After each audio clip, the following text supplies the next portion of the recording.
आपल्या सर्वांना मी सांगू इच्छिते, इथे जे आम्ही सगळ्या महिला वर्ग जमलेलो आहोत, आज तुमच्याशी आम्ही बोलत आहोत, ह्याचं सगळं श्रेय महात्मा फुले आणि क्रांतीज्योती सावित्रीबाई फुले यांना देतं. कारण शिक्षणाची कास त्यांनी आमच्यापाशी दिली, म्हणून खऱ्या अर्थाने आम्ही महिला आपल्यासमोर उभ्या आहोत.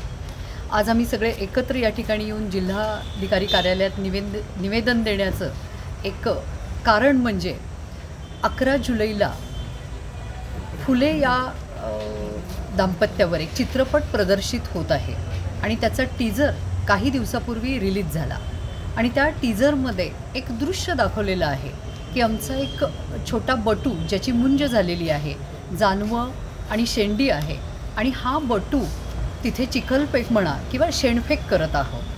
तर समस्त ब्राह्मण समाजाच्या भावना याच्यामुळे दुखावल्या गेलेल्या आहेत.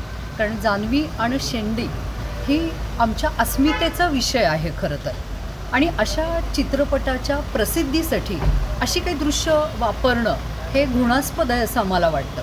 वस्तुस्थिती अशी आहे, आपल्या सर्वांनाच माहीत आहे की ज्या वेळेला सावित्रीबाई फुलेंना महिलांसाठी शाळा सुरू करायची होती तेव्हा पुणे येथे आमचे जे ब्राह्मण आहेत भिडे यांनी त्यांचा भिडेवाडा दिला होता. आज सावित्रीबाई फुलेंचं स्मारक त्या ठिकाणी आहे.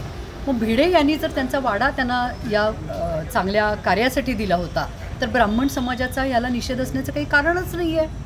मग जाणीवपूर्वक तुम्ही TRP वाढवण्यासाठी जर अशा काही गोष्टी त्याच्यामध्ये करत असाल तर हे निंदनीय आहे.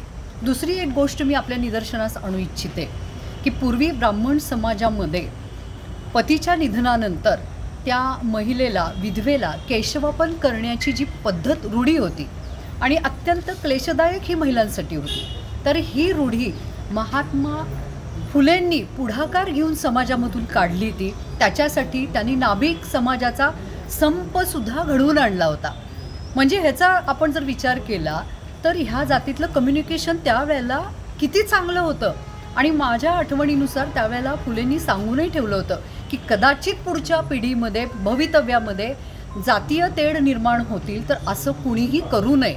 म्हणजे अशी शिकवण देणारे आमचे आदर्श महात्मा फुले आणि खरोखर त्यांच्यावर चित्रपट येतोय हे आमच्या सर्वांना अभिमानास्पद आहे. कारण असे आदर्श आमच्या पुढच्या युवा पिढीपर्यंत पोचले पाहिजेत. परंतु हे आदर्श पोचवताना त्याच्यामध्ये अशी कुठलीही आक्षेपार्ह दृश्य नसावीत की जेणेकरून एका विशिष्ट समाजाच्या भावना दुखावल्या जातील. आणि आता आपण जर समाजाची स्थिती जर बघितली तर मला वाटतं ही काहीशी अशी आहे.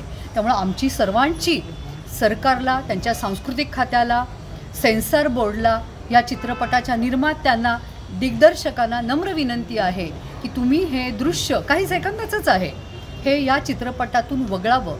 अन्यथा आमच्यातले जे लहान मुलं आहेत, बटू मुलं आहेत, यांच्यासुद्धा मनावर गंभीर परिणाम होणार आहे. ह्याचीसुद्धा दखल आपण सर्वांनी घेणं गरजेचं आहे.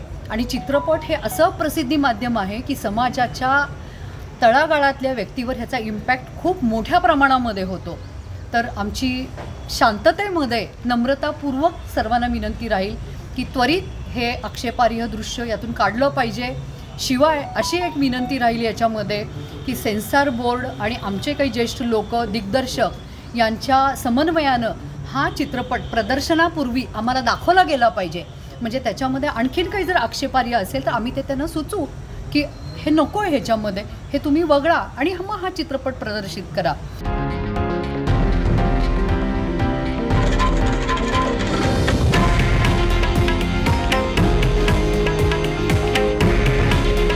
हे आहे देशातील नंबर 1 न्यूज नेटवर्क आणि आपण पाहत आहात TV9 मराठी.